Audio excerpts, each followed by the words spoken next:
జోజో టీవీ. ఒకరోజు రాజసింహం ఆరోగ్యం బాగా పాడవుతుంది. ప్రతి ఒక్కరూ రాజసింహం బాగుండాలని ప్రార్థిస్తూ ఉంటారు. అందరూ అన్ని అడవుల నుంచి చాలా ప్రసిద్ధమైన వైద్యులను పిలిపిస్తారు. కానీ రాజా ఆరోగ్యం మాత్రం బాగవలేదు. ఒకరోజు చాలా ముసలిగుడ్లగూబ, అది ఒక వైద్యురాలు, అది చాలా దూరం నుండి రాజసింహం గుహ దగ్గరికి వస్తుంది అతనికి వైద్యం చేయడానికి. సింహం రాజా, మీకు ఎలాంటి పరిస్థితి వచ్చినందుకు నాకు చాలా బాధగా ఉంది. వైద్యురాలైన ఆ గుడ్లగూబ గుహలో నుండి బయటికి వచ్చిన వెంటనే రాణిసింహం దాని వెనకాలే బయటికి వస్తుంది. వైద్యులు గారు, దయచేసి చెప్పండి, నా భర్తకు ఎప్పుడు బాగవుతుంది? మహారాణి గారు, రాజాగారిని కాపాడటానికి ఇదే చివరి అవకాశం. అతన్ని కాపాడటానికి ఇప్పుడు ఒక్క వస్తువు మాత్రమే సాయపడగలదు. ఏమిటది? మీకు అక్కడ ఎదురుగా పర్వతాలు కనిపిస్తున్నాయి కదా, అక్కడ ఒక అందమైన చెట్టు ఉంది. అదే యాపిల్ చెట్టు. అది యాపిల్ చెట్టు అయినా సంవత్సరానికి ఒక్క యాపిల్ కాయ మాత్రమే కాస్తుంది. ఒకవేళ ఆ యాపిల్ని రాజాసింహానికి తినిపిస్తే ఆయన మళ్ళీ మొదటిలాగానే మంచివాడిగా మారిపోతాడు కూడాను. కానీ ఒక్క విషయం మాత్రం బాగా గుర్తుపెట్టుకోండి, ఆ పండు కోసం వెళ్తే అర్ధరాత్రి మాత్రమే వెళ్ళాలి. అప్పుడు మాత్రమే తీసుకురాగలరు. ఎవరైతే దాన్ని తీసుకొస్తారో అది ఉదయం అవ్వకన్నా ముందే అది రాజావారికి తినిపించాల్సి ఉంటుంది. కానీ ఈ పని ఎవరు చేస్తారు? రాణిసింహం తల్లి కాబోతుంది, అందుకే తను అంత ప్రయాణం చేయలేదు. అందుకే తను బాధపడుతూ ఏడుస్తూ ఉంటుంది. అనిపిస్తోంది రాజుగారు మమ్మల్ని వదిలిపెట్టి వెళ్తారని. రాణి మాటలు విని అక్కడే ఉన్న ఒక గాడిద రాణితో ఇలా అంటుంది. రాణిగారు, తప్పుగా అనుకోకపోతే ఒక విషయాన్ని చెప్పాలనుకుంటున్నాను. చెప్పు. మీరు నా మీద నమ్మకం ఉంచి నేను నిరూపించుకోవడానికి ఒక అవకాశం ఇవ్వండి. నేను రాత్రిపూట బాగా నడవగలను. నేను ఆ పర్వతం పైకి వెళ్తాను. మహారాజు కోసం ఆ మాయా యాపిల్ని ఉదయం కన్నా ముందే తీసుకొచ్చి తినిపిస్తాను కూడాను. ఏం మాట్లాడుతున్నావు నువ్వు? అడవిలో అందరూ నిన్ను మూర్ఖుడు అంటారు. దర్బారులో చేసే పని తప్ప నువ్వు ఇంకో పని చేయలేవు. కానీ ఇంత పెద్ద బాధ్యత నేను నీకు ఇవ్వాలి అనుకుంటున్నావా? రాణి ఏడుస్తూ అలా అంటుంది. తర్వాత మళ్ళీ ఆలోచించి, సరే, అడవిలో అయితే ఎవరు ఈ మాట అనను కూడా అనలేదు. నువ్వు వెళ్ళి ప్రయత్నించు. సరే మహారాణి. గాడిద చాలా ఆనందంగా తన లక్ష్యం కోసం ముందుకు వెళ్తూ ఉంటుంది. రాత్రంతా ప్రయాణం చేసిన తర్వాత అది పర్వతం పైకి చేరుకున్న తర్వాత దానికి చాలా దూరంగా ఒక అందమైన యాపిల్ కనిపిస్తుంది. కానీ ఆ యాపిల్ దగ్గరికి చేరుకోవడం దానికి చాలా కష్టమైన విషయం. అప్పుడు అది ఆలోచిస్తూ ఉంటుంది. ఇంకా భగవంతుణ్ణి ప్రార్థించి చెట్టుని ఊపడం మొదలు పెడుతుంది. హఠాత్తుగా చెట్టు ఊగి ఊగి ఆ యాపిల్ కింద పడిపోతుంది. గాడిద చాలా ఆనందపడుతుంది. గాడిద వెంటనే దాన్ని తీసుకుని రాజసింహం గుహ దగ్గరికి వెళ్తుంది. అది చూసి రాణి చాలా ఆనందపడుతుంది. రాణి వెంటనే ఆ యాపిల్ని రాజాకి తినిపిస్తుంది. ఉదయం అవ్వడానికన్నా ముందే రాజా ఆరోగ్యం చాలా బాగవుతుంది. రాజసింహానికి స్పృహ వచ్చిన వెంటనే రాణిసింహం అతనికి జరిగిన విషయమంతా చెప్తుంది. అప్పుడు రాజసింహం గాడిదతో ఇలా అంటాడు. ఇవాటి నుంచి ఈ గాడిద అడవిలో అన్నిటికన్నా తెలివైనదిగా పిలువబడుతుంది. అర్థమైందా? ఎవరైనా దీన్ని మూర్ఖుడు అని అన్నారంటే వాళ్ళని నేను దండిస్తాను. గాడిద చాలా ఆనందంగా ఉంటుంది. అడవిని మళ్ళీ సింహం రాజు పాలిస్తూ ఉంటాడు. మరొకసారి అందరూ చాలా ఆనందంగా ఉంటారు. అడవిలో కోతి ఒక బట్టలు కుట్టే మెషిన్ షాప్ తెరుస్తుంది. దాని బట్టలు అందరికీ నచ్చేవి. అన్ని జంతువులు వాళ్ల కోసం దానితో బట్టలు కుట్టించుకుంటాయి. ఒకరోజు ఏనుగు దాని దగ్గరికి వస్తుంది. ఇంకా ఇలా అంటుంది. అరే వినన్నా, నా కోసం కూడా మంచి బట్టలు కుట్టు. నువ్వు అసలే చలికాలం వస్తుంది, చలి పెట్టకుండా ఉంటుంది, సరేనా? తప్పకుండా కుడతాను. ఇవాళ సాయంత్రం వరకు నీ బట్టలు నీకు దొరుకుతాయి. నేను ఇప్పుడే నీ కొలతలు తీసుకుంటాను. కోతి ఏనుగు కొలతలు తీసుకుంటుంది. ఇంకా సాయంత్రం వరకు కష్టపడి ఏనుగుకి బట్టలు కుడుతుంది. ఇంకా దానికోసం ఎదురు చూస్తూ ఉంటుంది. సాయంత్రం ఏనుగు వస్తుంది. అరే వా, నువ్వు నిజంగా నా కోసం బట్టలు కుట్టి తయారు చేసావు. వీటిని చాలా అందమైన రంగు, ఇంకా చాలా బాగా కనిపిస్తుంది. నీకొక విషయం తెలుసా ఏనుగన్నా? ఇంత సమయం నాకు ఏ జంతువు బట్టలు కుట్టడానికి కూడా పట్టలేదు. నీ బట్టలు కుట్టడానికి నేను చాలా అలసిపోయాను. ఈ మాట విని ఏనుగు ఇలా అంటుంది. అరే, నువ్వెందుకు కంగారు పడుతున్నావు? నా మీద వచ్చి కూర్చో, నేను నిన్ను అలా అడవిలో తిప్పుతాను. ఇక నీకున్న అలసట మొత్తం తీరిపోతుంది. ఇదైతే మంచి ఐడియానే మరి. కోతి ఏనుగు మీద కూర్చుంటుంది. ఇంకా అది అడవి మొత్తం తిరుగుతుంది. కొన్ని రోజుల తర్వాత ఏనుగు మళ్ళీ కోతి దగ్గరికి వచ్చి ఇలా అంటుంది. అరే కోతి తమ్ముడు, చాలా పెద్ద సమస్య వచ్చి పడింది నాకు. సమస్య? ఎలాంటి సమస్య చెప్పు, నేను నీకేదైనా సహాయం చేయగలనేమో. అది చూడు, నా బట్టలు ఎంత మురికిగా అయ్యాయో. వీటిని నేనెలా ఉతకాలి? నాకు బట్టలు ఉతకడం రాదు. అయితే ఏంటి, నీకు బట్టలు ఉతకడం కూడా నేర్పాలా? అయితే ఏంటి, నువ్వు నా మిత్రుడు కదా. ఈ మాట అని నువ్వు నా మనసు దోచుకున్నావు. ఇంకా పద నది దగ్గరకు. ఇద్దరు మిత్రులు కలిసి నది దగ్గరికి వెళ్తారు. ఇంకా అక్కడ కూర్చుని వాళ్ళ బట్టలు ఉతుక్కుంటారు. ఇక్కడ చూడు, ఇప్పుడు నేను నీకు నేర్పిస్తాను. ఇలా బట్టలు తీసుకో, నీళ్లలో ముంచు, సబ్బు రుద్దు, ఇంకా వీటిని జాడించు. ఇక తర్వాత బట్టలకు ఉన్న మురికి అంతా బయటకు తీసేయి, అంతే. ఇది చాలా సంతోషంగా ఉండే పనిలా ఉంది. ఏనుగు కోతి ఇద్దరు వాళ్ళ బట్టలను ఒక చెట్టు మీద ఆరేస్తారు. ఇది చూడు, ఇవాళ మన ఇద్దరం చాలా పెద్ద పని చేశాము. రేపటి వరకు మన బట్టలు ఆరిపోతాయి. ఇంకా రేపు మనం కొత్త శుభ్రమైన బట్టలు వేసుకోవచ్చు. అయితే మిత్రమా, ఇక నుంచి ఒక పని చేద్దాము. ప్రతి ఆదివారం మనం ఇక్కడికి బట్టలు ఉతుక్కోవడానికి వద్దాము. ఇది మంచిది. నువ్వు ఆదివారం సెలవు పెట్టుకో, ఏ పని చేయకు. నేను నిన్ను తీసుకోవడానికి వస్తాను. ఇంకా మనిద్దరం కలిసి ఇక్కడ బట్టలు ఉతుకుదాము. సరే. మాయా చెట్టు ఇంకా కోడిగుడ్డు. లాలి అనే ఒక అందమైన కోడి ఉండేది. చాలా త్వరలోనే అది గుడ్లు పెట్టబోతోంది. కానీ అది ఎప్పుడూ ఈ విషయం గురించి కంగారు పడుతూ ఉండేది. ఏదో ఒక వ్యాపారి లేక ఏదో ఒక అత్యాశగల వ్యక్తి దాని గుడ్లను దొంగిలించి తినేస్తారేమో అని. ఇంకా అది దాని పిల్లల్ని ఎప్పటికీ కలవలేదేమో అని అది ఎప్పుడూ ఈ విషయం గురించే కంగారు పడుతూ ఉండేది. ఒకరోజు అది ఒక చెట్టు కింద కూర్చుని చాలా ఆలోచిస్తూ ఉంటుంది. ఇంకా ఆలోచిస్తూ దానికి ఏడుపు వచ్చేస్తుంది.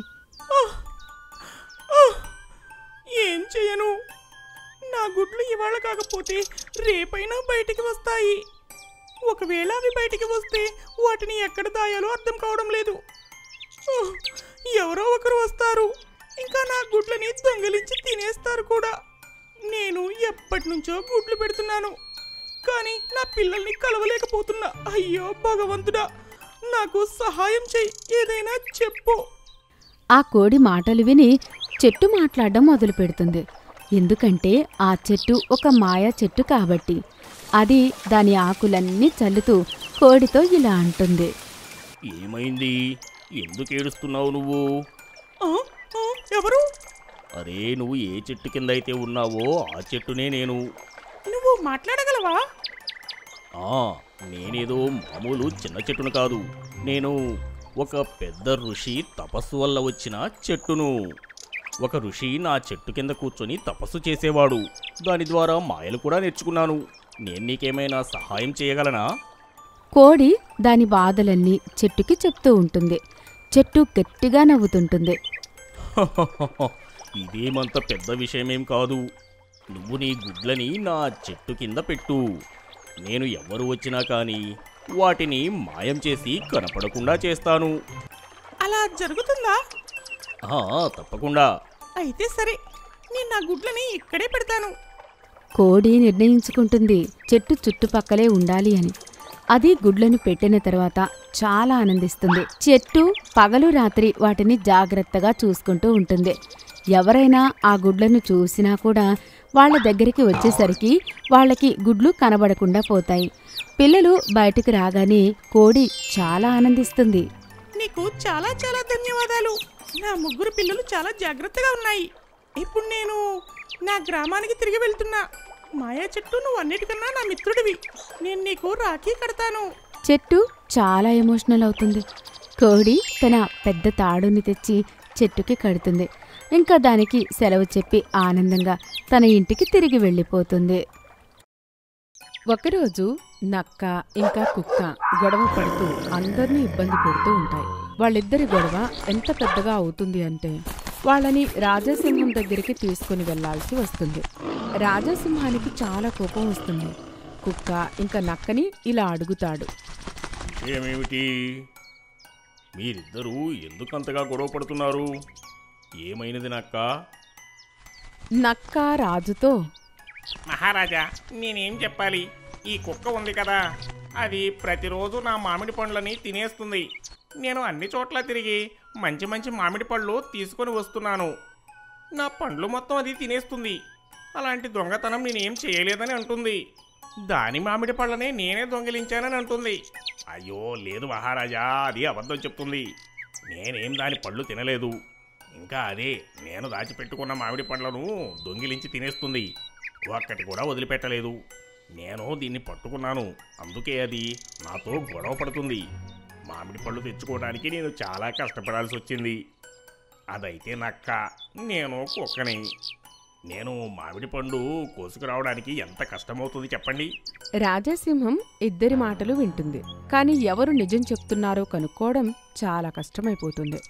అప్పుడే రాజా కళ్ళు పావురం పైన పడతాయి. ఇంకా రాజా పావురంతో ఇలా అంటాడు. ఒరే చెప్పు పావురమా, ఈ సమస్యకు నీ దగ్గర ఏమైనా ఉపాయం ఉందా? చాలా మంచి ఉపాయం ఉంది. మీరు నాతో పాటు మాయా మామిడి చెట్టు దగ్గరికి రండి. వీళ్ళిద్దరినీ తీసుకుని వెళ్దాం. అక్కడ పాలకు పాలు, నీళ్లకు నీళ్లు అవుతాయి. అక్కడ మాయా మామిడి పండ్లు ఉంటాయి. వీళ్ళిద్దరిలో ఎవరైతే నిజం చెప్తున్నారో వాళ్ళు తప్పించుకుంటారు. ఇంకొకటి, ఎవరైతే అబద్ధం చెప్తారో మామిడి పండు కొరికిన వెంటనే వాళ్లకున్న పళ్ళన్నీ రాలిపోతాయి. రాజాసింహం కుక్క ఇంకా నక్కని తీసుకుని మాయా చెట్టు దగ్గరికి వెళ్తాడు. అందుకే అది మాయా చెట్టుని చూసి అక్కడి నుంచి పారిపోతుంది. నక్క రాజా సింహంతో ఇలా అంటుంది. మహారాజా, ఇది మాయా చెట్టు కదా, నేను ఇప్పుడే మీకు పండుని కొరికి చూపిస్తాను, చూడండి. మాయా చెట్టు నుండి మామిడికాయ తెంపి నక్క కొరకగానే అది తేలికగా కట్ అవుతుంది. నక్కకి ఏమీ కాదు. ఈ విషయం వల్ల అది రుజువవుతుంది కుక్క చెప్పింది అబద్ధమని, ఇంకా దొంగతనం అదే చేసింది అని. అందుకే మనం అబద్ధం చెప్పి ఎవరి మీద నిందలు వేయకూడదు. సోనా అనే ఒక ఎద్దు ఉండేది. ఆ ఎద్దు భార్య కొంతకాలం క్రితమే చనిపోతుంది. ఇప్పుడు ఆ ఎద్దు రెండవ పెళ్లి చేసుకుంటుంది. కానీ ఆ ఎద్దు మొదటి భార్యకి ఒక సంతానం ఉంటుంది. ఆ బిడ్డ పేరు గోలు. గోలు చాలా మంచివాడు, ఇంకా అతని తల్లిని చాలా ప్రేమించేవాడు. కానీ వాళ్ళ అమ్మ చనిపోయిన తర్వాత ప్రతి ఒక్కరిలో వాళ్ళ అమ్మని వెతుక్కునేవాడు. కానీ అతని ఇంకొక తల్లి వచ్చిన తర్వాత తను గోలుని అస్సలు ఇష్టపడేది కాదు, ఎలా అయితే తన సొంత తల్లి ఇష్టపడేదో. ఇప్పుడు సోనా ఎద్దు కూడా చాలా బిజీగా ఉండేది. అది తన కొడుకు పైన అస్సలు ధ్యాస పెట్టేది కాదు. ఒకరోజు సోనా రెండవ భార్య రమోనా దాని అక్కని తన ఇంటికి పిలుస్తుంది. రమోనా వాళ్ళ అక్క తల్లి కాబోతుంది. తన రోజంతా తనతో కూర్చుని మాట్లాడుతూ ఉంటుంది. ఇదంతా చూసి గోలు చాలా ఆనందపడతాడు. ఇంకా అతని పిన్ని దగ్గరికి వెళ్ళి కూర్చుంటాడు. మాటి మాటికి ఈ విషయం రమోనాకి అస్సలు నచ్చదు. ఎప్పుడు చూసినా మా అక్క దగ్గరికి వచ్చి కూర్చుంటున్నావు. వెళ్ళు, ఎక్కడికైనా వెళ్ళి అడుక్కొని తిను. నువ్వెక్కడికి రావాల్సిన అవసరం నీకు లేదు. ఇప్పుడు తను మళ్ళీ తల్లి కాబోతుంది. త్వరలోనే మా ఇంటికి ఒక మంచి బాబు రాబోతున్నాడు. నువ్వు అచ్చం మీ అమ్మలాగానే ఉన్నావు. నాకు నువ్వు కాస్త కూడా నచ్చవు. గోలు ఆరోగ్యం కూడా రోజురోజుకి పాడవుతూ ఉంటుంది. కానీ అతని ప్రేమ రమోనా వాళ్ళ అక్క మీద పెరిగిపోతూనే ఉంటుంది. రమోనా వాళ్ళ అక్క కూడా వచ్చిపోతూ అతనికి పాలిస్తూ ఉండేది. ఇంకా అతన్ని బాగా ప్రేమగా చూసుకుంటూ ఉండేది. ఒకరోజు రమోనా బజార్కి కొంత పని మీద బయటికి వెళ్తుంది. ఇంకా అక్కడ రమోనా వాళ్ళ అక్కకి కడుపులో బాగా నొప్పి ఉంటుంది. అరే గోలు, వెళ్ళి చెల్లిని పిలుచుకొనిరా. గోలు పిన్ని మాటలు వినగాని అతని సవతి తల్లి రమోనాని వెతకడానికి అడవి వైపుకు వెళ్తాడు. ఇంకా వాళ్ళ అమ్మని తిరిగి తీసుకుని వస్తాడు. పూర్తి దారంతా రమోనా అతన్ని తిడుతూనే ఉంటుంది. ఒకవేళ ఈ విషయం అబద్ధమైతే ఇవాళ రాత్రి నీకు భోజనం పెట్టను, అర్థమైందా? కానీ రమోనా తన అక్కని చూడగానే ఇంటికి వచ్చి గోలు చెప్పిన మాటలపైన నమ్మకం కుదురుతుంది. తను వెంటనే డాక్టర్ని పిలిచి తనకు వైద్యం చేయిస్తుంది. స్పృహలోకి వచ్చిన తర్వాత రమోనా అక్క తనతో ఇలా అంటుంది. ఇవాళ నీ కొడుకు గోలు లేకపోతే నేను చనిపోయేదాన్ని చెల్లి. రమోనా తను చేసిన తప్పు తెలుసుకుంటుంది. తను సోనాతో ఇలా అంటుంది. నేను నీ కొడుకుని అస్సలు ప్రేమించేదాన్నే కాదు, ఎప్పుడూ నా సొంత కొడుకులాగానే భావించాను. కానీ నిజంగా గోలు చాలా మంచివాడు. మనం కలిసి వీడిని ప్రేమగా చూసుకోవాలి. వాళ్ళ అమ్మ ఉంటే ఎలా చూసుకునేదో అలా. ఇప్పుడు సోనా ఇంకా గోలు ఇద్దరు చాలా ఆనందంగా ఉంటారు.